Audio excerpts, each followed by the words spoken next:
NFL is back, baby. It is finally time to talk some football. Let's freaking go. What's going on, everyone? Welcome back into another episode for Just a Bet Outside NFL Football Week 1 edition, baby. Hoo-wee, I can't wait. That's right.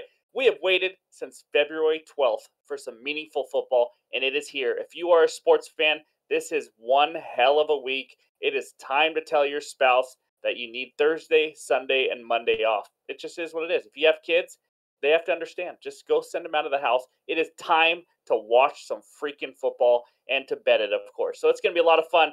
We have a $40 giveaway for NFL Week 1. It'll be later on in this video, so stay tuned for that. It's going to be a ton of fun, but we're excited about it. So we have a lot to get into. We are going to have a showing of our co-host, producer, Ryan. I talk about him all baseball season long. He will be joining us today. But before we do that, here's what we got going on today, guys. We have the top 10 power rankings. We're going to give you our preseason power rankings.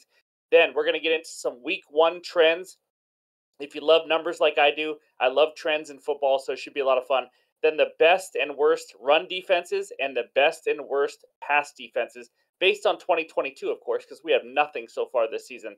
And then we are going to do the Thursday night preview and best bets for the Lions at the Chiefs. Talk some freaking football. Follow that up with our Week 1 NFL best bets, and then we're going to end it with our head-to-head bet between me and Ryan. We're going to do it every week. We're going to have a contest. It's going to be a lot of fun. I am jacked up, guys. If you can't tell, I am just so ready to roll. We're not talking who's on fire in baseball. It is football time right now. And before we get into everything, I do want to remind you, Friday night video will be all player props. So there are not many player props. We will give you a player prop for Thursday Night Football. But in general, all the player props for that week of NFL football will be in our Friday night video. And then Sunday late night, we'll be doing a bets recap video, NFL week recap video, and also previewing Monday Night Football. It's going to be awesome, guys. It's going to be a fun journey in year 2 of the NFL season on this channel. Now, before we get into those power rankings real quick, let's bring him on. The man, the myth, the legend. There he is. Ryan, what is going on, my man? Not a whole bunch, man. I am so freaking excited. NFL season, everybody has hopes that their team's making the playoffs, making the Super Bowl, and now it's year 2 for our channel. I am just pumped up. Thank you, everybody that's been subscribing and watching. Man, this journey has been absolutely amazing. I got freaking goosebumps this entire week. I've just been on edge. Can't wait until this gets going, and here it is. We are finally going. Love it. That is the guy that makes all the videos look good. I just talk. That's really all it is. So, man, I'm excited to have you on. We got so much to get into. Let's not waste any more time that we have going on. It is time for our preseason top 10 power rankings. All right, guys, here are my top 10 NFL teams right now. Our first power rankings of the season. We got the Chiefs and Eagles, the Super Bowl teams. I know it's hard to have 2 teams in the Super Bowl the next year, but it's hard to knock them off right now. But I got some surprises. I'm a little lower on the 49ers than most people are. I got them at number 7. And then you can see my team that I'm riding with. The 2 teams right there on the bottom of each column. The Jacksonville Jaguars I have at number 5. You can make fun of me all you want. And Doug Peterson and Trevor Lawrence, I believe. I hope their defense figures it out. And then the Seattle Seahawks, guys. I think they're kind of like the Jaguars of the NFC. I think they're both teams that can make some noise, do some damage this year, and kind of surprise some teams. And then we got the Cowboys, Lions at number 8. How many times have we put the Lions in the top 10 power rankings? Probably never in our lives. And then the Bills. People are kind of sleeping and giving up on the Bills. I still think they're a top 3 team in this league, especially when healthy. So those are my top 10 power rankings. Ryan, how awesome was that? Yeah, I don't agree with most, but the top 1 and 2, yeah, as you can see later, mine are going to be the exact same. But yeah, not the best. I do have our Hawks in there, so that's right. But let's move on to your power rankings. All right, here's the real top 10 power rankings. My list, not yours, Steven. Yours was trash. Kansas City Chiefs, Philadelphia Eagles, 1, 2. Yes, you got those right. Yes, you got the Seattle Seahawks right. But the 49ers, Bosa just got a deal. He's back. Brock Purdy, he shows that he can lead the team. Solid there. Ravens, Lamar Jackson, all he does is win, win, win. Their defense got better. They got some weapons for him. The Bengals, I'm not a huge Burrow fan, but they get the job done. And then you got Josh Allen. I don't know. There's a lot of drama going on with the Bills and all those things. I just can't trust them as much as maybe you did last season and obviously this season. Like they screwed you last year and you're still going with them. Don't understand that at all. Chargers, Justin Herbert, come on. It is about freaking time. But I think the biggest thing that I noticed making this power ranking, it is like there's the top two teams like we have, and then there's like 12 teams, 13 teams after that that seem like they're kind of all in the same place. And it was really hard to really pinpoint where exactly what order you're in. So I can kind of see why your list was a little bit different, but I don't know. My list was on point. Issues. Real quick, Chargers, like number 7. Listen, I was a Charger fan last year, but the head coach is still Brandon Staley. Like, they still have Brandon Staley, one of the worst coaches in the NFL, as their head coach. I can't believe in them. Not to mention Justin Herbert is like 500 as a quarterback. I think he's a good quarterback, but he's not shown that he's a consistent winning quarterback yet. Can their defense stop the run ever? I don't know. So I do have my question marks about them. I I, I think Brock Purdy is going to come down to earth a little bit, and that's why I got him at number 7. You did see some games with them last year as film is out and teams start picking him up. Like he's not dominating opposing defenses. Yes, they rely on the running game and all that kind of stuff, but I don't know. I think the Seahawks can give the 49ers a little run in that NFC West. We'll see how that shakes out. But those are our top 10 power rankings. I'm sure by the end of the year it's going to be an absolute crap show. Like we're not going to have any freaking clue, and it's going to look really stupid. But anyways, that's the power rankings.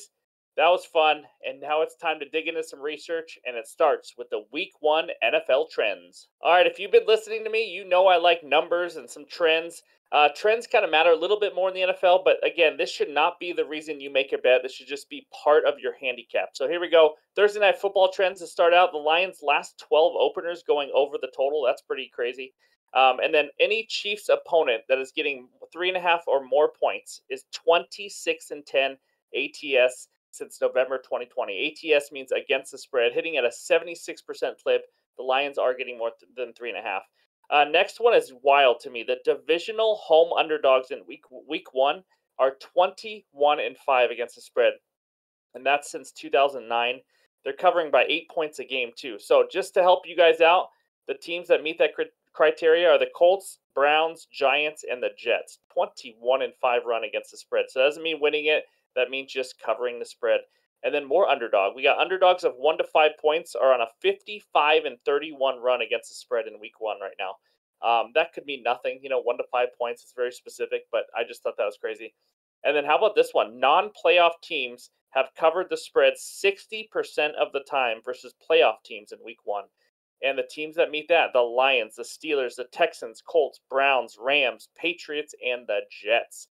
The odds for week 1 can kind of just go off of what you saw last year. And these non-playoff teams, they do make improvements, and playoff teams might have a little slow start to the year and all that. So I can see that covering 60%.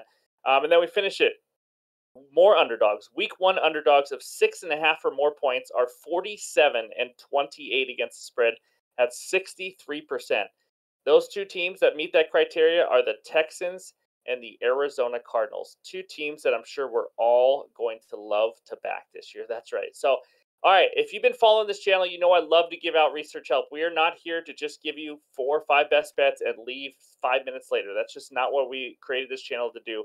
Now, research help for week 1 of the NFL is not as easy to do because we don't have anything to go off of. So what we're going to do is go off of 2022 as of right now. You guys use whatever you think, whatever teams you think made adjustments and all that based on additions and draft and all the free agency and everything like that. But we're going to give you the best and worst run defenses and the best and worst pass defenses. Then you guys can kind of help with maybe who has a good matchup, if there's a good run offense against it, and then a good pass offense, all that kind of stuff. So this is what we're going to do for this week 1. Let's start out with the best run defenses. All right, we start out with the top 10 run defenses from last year. This is based on rushing yards per game given up. The Titans just blew away the field, giving up 76.9 rush yards per game. You're going to see the other side of their defense, though, here in just a little bit. But other than that, it's kind of interesting to look at this and kind of see who you think might improve, might struggle. I think a lot of these teams are going to be pretty solid again. The Chiefs only giving up 107.7 yards per game.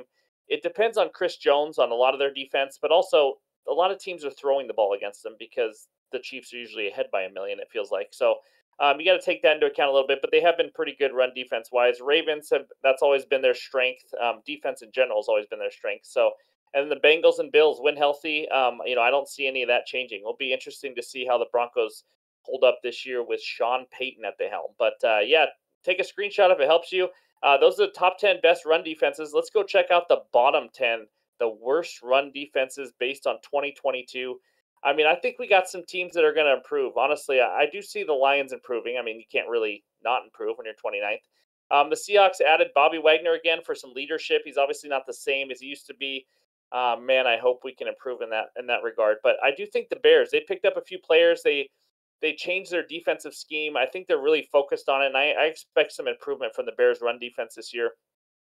Chargers, that was just their undoing. They had some terrible games.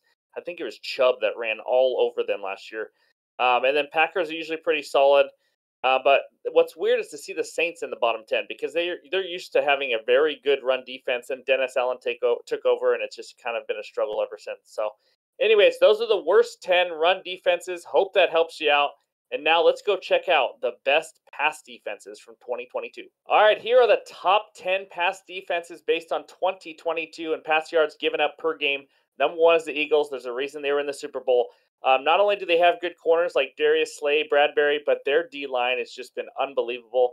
And I expect more of the same from them this year, honestly. And that really helps out in regards to passing yards per game, obviously, when you're getting pressure on the quarterback and all that. But you're seeing a lot of teams that were maybe in the bottom 10 run defenses that are top 10 pass defenses, like the Saints, like the Browns, the Chargers. And how about a surprise here? The Houston Texans, they were kind of a decent pass defense last year, giving up 209.3 yards per game. Obviously, I think there are teams that were running the ball a little bit more against them, but they still were better in the pass than they were against the run. So other than that, Saints they were really good against the pass, but man, they just struggle against the run. So hopefully this helps you guys out. I think there will be some teams that struggle a little more than they were. Cowboys were 8th. They seemed to be a little hit and miss last year. And the Buccaneers, they're going to be fighting from behind a lot. I mean, they're going to be probably facing a lot of teams that are going to be running the ball on them. But yeah, these are the top 10 pass defenses. Hope it helps you out with some matchups and stuff this week. Let's go check out the bottom 10, the worst 10 pass defenses. Here's the crazy part. Remember when the Titans were number 1 rush defense last year? How about number 32 out of 32, giving up 274.8 yards per game? Now, their defense was ravaged by injuries last year, so keep that in mind. I definitely expect them to improve. I know the Vikings are trying to make improvements, but guys, I don't see it. I don't think their secondary is good at all. Other than maybe Danielle Hunter. I think it's Danielle Hunter. I don't know. They don't have much pass rush either, so I don't see them improving much. The Ravens had a ton of injuries also. I do think they improved their pass defense. I'm a little bit higher on the Ravens than most teams. And that Jaguars, if I'm going to put them in the top 5 power rankings, they better improve because they were 27th against the pass last year. So anyways, yeah, that's the worst 10 pass defenses. There we go. You know what? That was kind of fun to go over. Hopefully it helps kind of reset you and know what you're getting into with week 1 and beyond. So that was a lot of fun, but it's over, guys. We are done with the research. It is time for Thursday Night Football. All right, here we go. It's time to talk some football. How about a little Lions-Chiefs to open up the NFL season?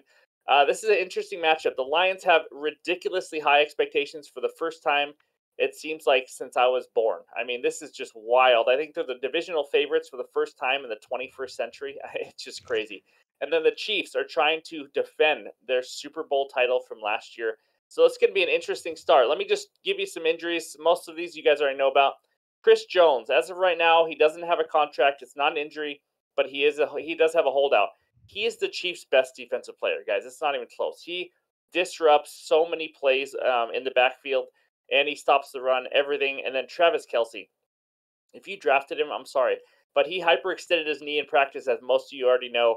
He's still questionable. I don't know if he's going to try to play or not. It kind of makes player props and different things for the Chiefs a little tricky. But other than Kelce, the Lions, who added Emmanuel Mosley for cornerback, he is going to be out this game with an injury. But those are the 3 major players. I mean, they are major too, especially on the Chiefs. So those are the injuries for the game. The line has moved down to 4.5. And at one point in the summer, it was 6.5.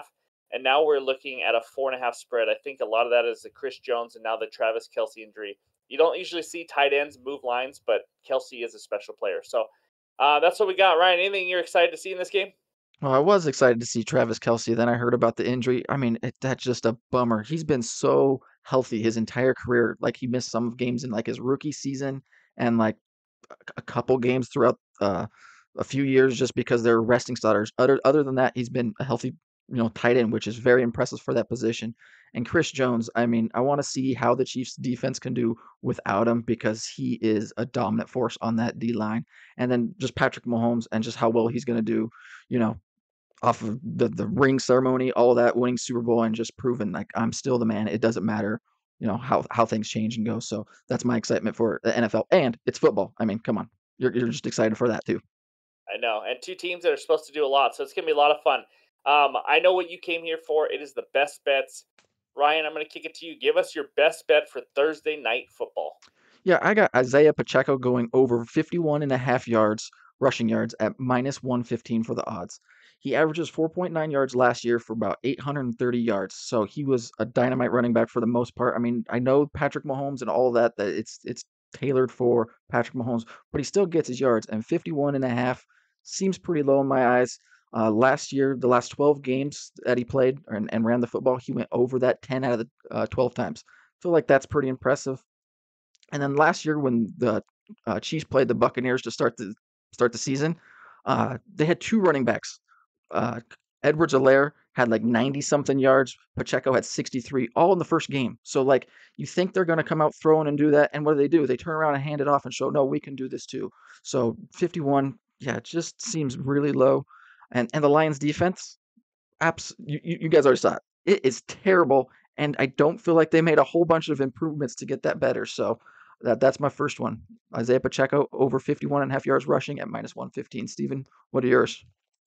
Well, I like it. I also like it because Travis Kelce might be out, and they might look Mhm. to run the ball a little bit more. So, all right, my best bet in this game, I posted on Discord already. It is Jared Goff over 1.5 passing touchdowns at minus 120. Now, we are never going to talk player props on the Wednesday night video because that's for Friday, except for Thursday night football because we got to give out bets for the game right now. Here's the deal: he's going up against a Chiefs defense that gave up more passing touchdowns than any other team in the NFL last year at 33. This is a Chiefs defense that only gave up 6 total rushing touchdowns. So I looked at David Montgomery anytime touchdown as a possibility, but when I realized that the Chiefs just don't give up a lot of running touchdowns, and I know Chris Jones out hurts, it actually hurts just all around run defense, pass defense.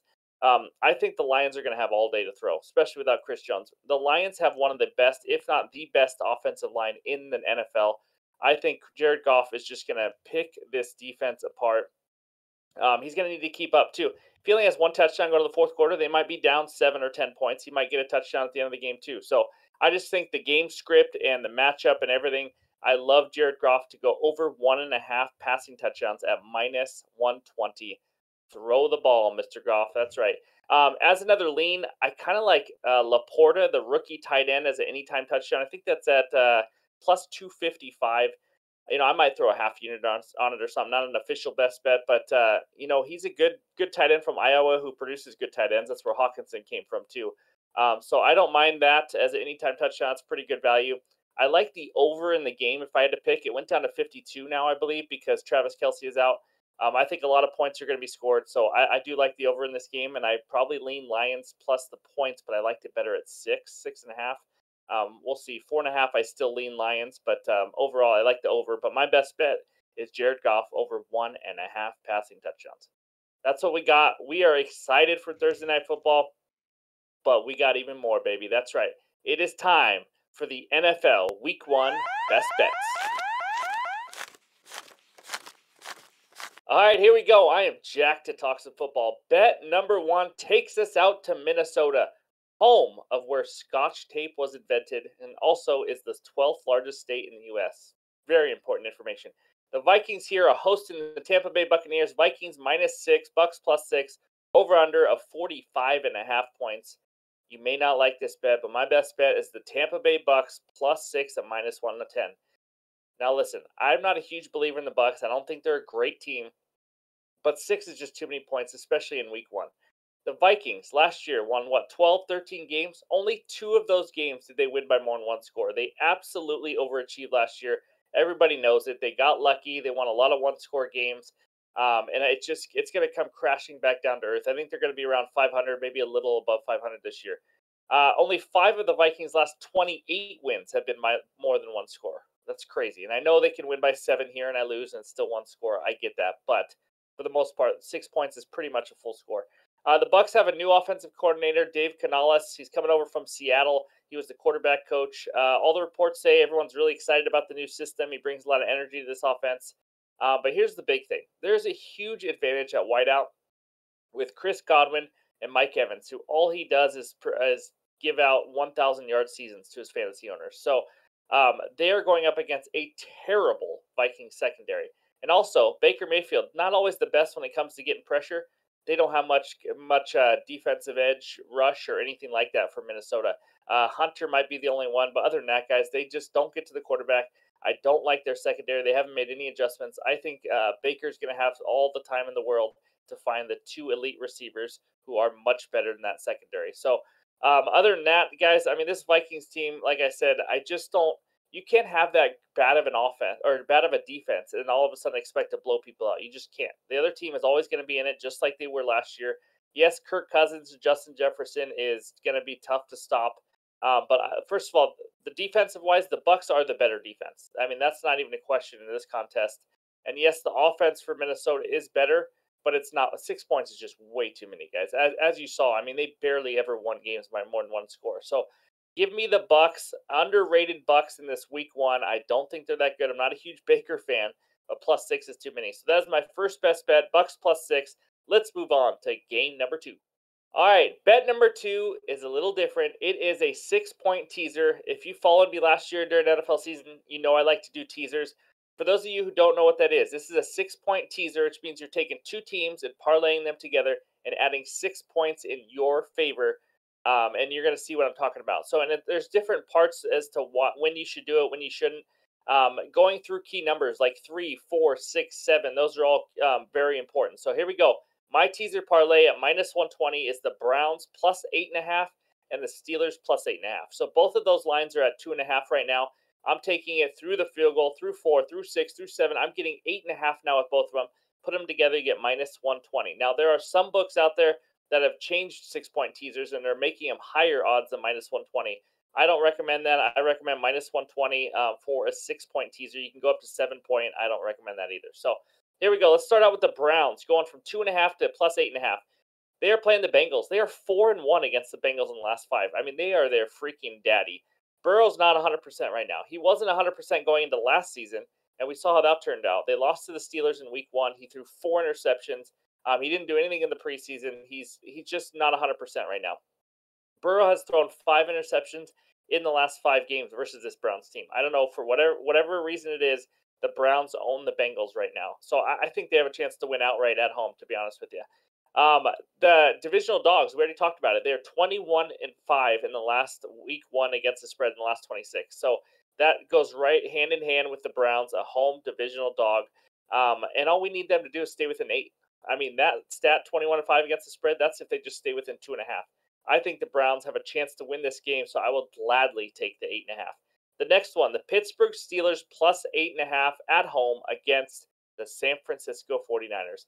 I am a little lower on the 49ers than other teams. I do think they're a good team. I'm not sitting here saying they're bad. Purdy's not 100%, and I think he's going to come back down to earth, guys. I really do. I saw it in some games late in the season last year.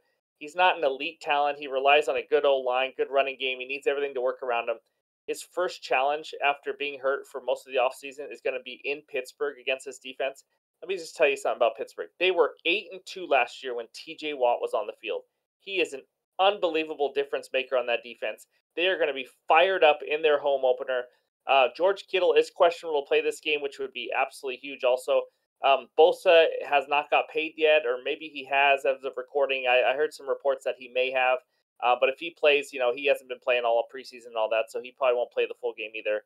I just think the 49ers don't have an explosive enough offense to win this game by 9 or more. And to be honest with you, I think Pittsburgh takes it. I mean, this is across the country, going into Pittsburgh with a fully healthy team now because they were ravaged by injuries.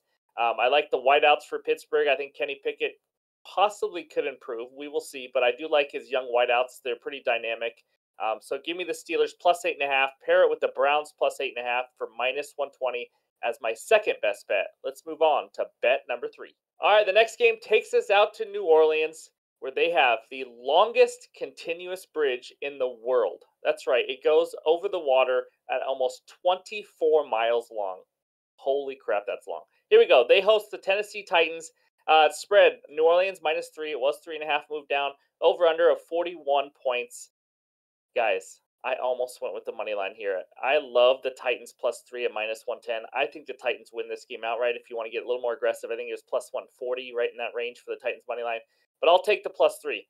Titans were absolutely ravaged by injuries, especially on the defensive side of the ball. You saw earlier they had the number one rush defense in the league last year and dead last in pass defense, and a lot of that was because the secondary was a bunch of backups. I mean, it got ugly for a while. So they are now healthy and playing up against this Saints team. The Saints struggled against the run last year. We saw that earlier in this video, and now they face Derrick Henry. Guys, you don't want to do that. You don't want to face a week one healthy Derrick Henry who said he's out to prove why running backs should get paid. He's on a mission. He is going to run right through this freaking Saints defense. This is also the first game for Derek Carr with the Saints. I mean, guys, you don't just join a new team after a long time and just dominate the first game. I just don't see it. No Alvin Kamara. I'm losing my voice again. No Alvin Kamara. A weaker O-line for the Saints. I think the Saints are going to struggle to score. And oh, by the way, the Titans actually have weapons on the outside on offense finally. How about DeAndre Hopkins coming to Tennessee to go with Treylon Burks, and it looks like he's going to play. He was dealing with some injuries. Second-year receiver who was off and on injured last year. He's a stud. Two good receivers for Ryan Tannehill. Vrabel, one of the best coaches in NFL history as an underdog. I read something that said he has won over 50% of the games that he was an underdog. Not covered the spread, just absolutely straight out won. He is great as an underdog. I don't like Dennis Allen as a coach, honestly. I really don't.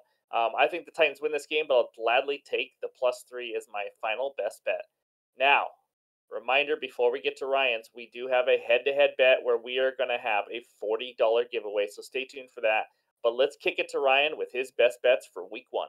Thank you, Stephen. My first game takes us out to Atlanta. We got the Panthers versus the Falcons. Atlanta, -3.5, over-under at 39.5 points. My best bet in this game is going to be the Panthers money line at +154. I know Bryce Young, first game away, all of that. But what better place to start than Atlanta? They had 20 sacks last year, second worst in the NFL. They got a few new pieces, but I don't think it changes it around just like that. Plus, this Panthers offense is going to revolve around Miles Sanders touching the football. And Atlanta last year gave up the 10th most rushing yards in the NFL. Also, made some adjustments, but I don't think it's going to change like that. Miles Sanders was an absolute beast last year. I know he didn't do the preseason, but everything that I've been reading and saying says he is going to be playing this game. Brian Burns might be holding out this game. That scares me a little bit, obviously, but the Falcons offense, yes, they got nice weapons and all that, but Desmond Ridder, he's really the answer, and he can destroy this Panthers defense that got way better as the season went on last year. I don't think so.